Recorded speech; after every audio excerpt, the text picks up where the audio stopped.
Hello friends, આજે આપણે બનાવીશું ફ્રૂટ સલાડ.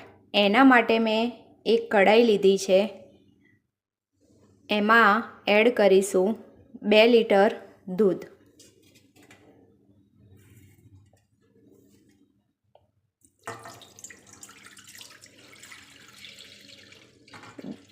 દૂધ હંમેશા ફૂલ ફેટવાળું જ લેવાનું, જેથી ફ્રૂટ સલાડ ખૂબ જ ક્રીમી અને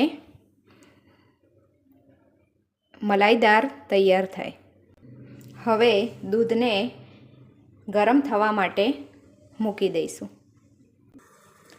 દૂધને ગરમ થવા માટે મૂકી દીધું છે. અત્યારે ગેસની ફ્લેમ હાઈ જ રાખવાની છે. એક ઉભરો આવે પછી ગેસની ફ્લેમને ધીમે કરી દઈશું. દૂધ ગરમ થાય એના પહેલાં 3 મોટી ચમચી જેટલું દૂધ આ રીતે અલગ બાઉલમાં કાઢી લઈશું.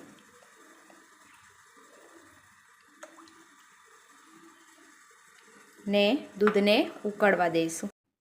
દૂધને આ રીતે ધીમે ધીમે હલાવતા રહીશું.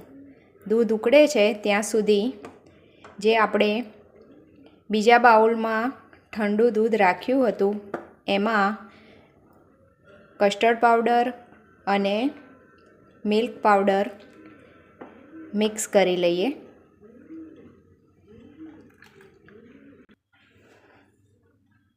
તો મેં અહીં 2 ચમચી કસ્ટર્ડ પાવડર અને 2 ચમચી મિલ્ક પાવડર લીધો છે.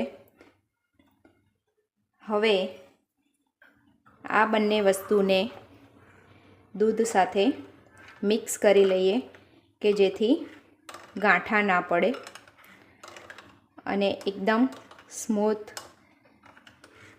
આપણું ક્રીમી દૂધ તૈયાર થઈ જાય.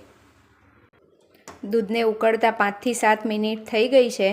તો હવે એમાં એડ કરીશું જે આપણે ઠંડા દૂધમાં કસ્ટર્ડ પાવડર અને મિલ્ક પાવડર બંને મિક્સ કરીને રાખ્યા હતા એ એડ કરી દઈએ અને ધીમા તાપે એને હલાવતા રહીશું.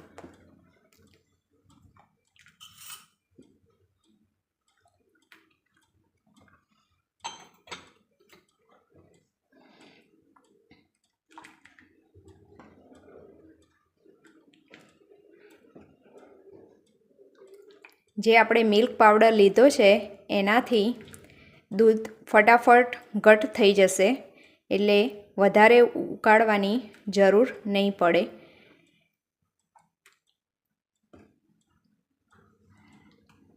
એને ધીમા તાપે થવા દઈશું. આમાં હવે એડ કરીશું 1 કપ જેટલી ખાંડ.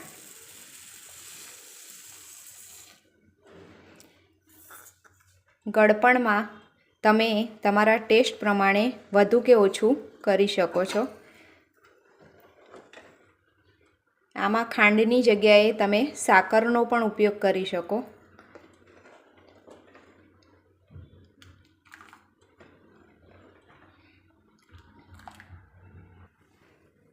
બધા દૂધને આ રીતે સાઈડમાંથી જે મલાઈ લાગેલી હોય એ બધી મલાઈને આ રીતે દૂધમાં એડ કરતું જવાનું અને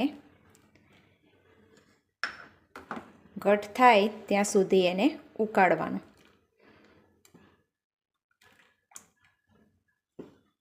દૂધને ઉકાળતા લગભગ મને 10 મિનિટ જેટલો સમય થયો છે. તો આ રીતનું ઘટ દૂધ તૈયાર થઈ ગયું છે. તો હવે ગેસની ફ્લેમને બંધ કરી દઈશું અને 1 કલાક માટે એને ઠંડુ થવા દઈશું.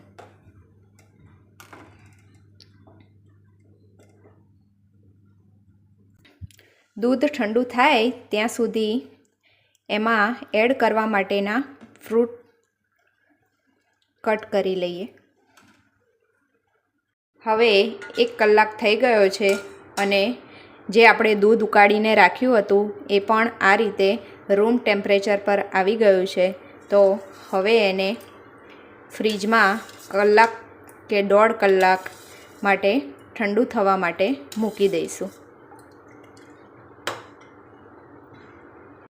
ફ્રૂટ સલાડને ફ્રીજમાંથી 1.5 કલાક મૂક્યો હતો તો હવે કાઢી દીધો છે. હવે એમાં મેં અહીં ફ્રૂટ કટ કરીને લીધા છે, સફરજન, દાડમ અને કેળા. તો હવે એને એડ કરી દઈશું.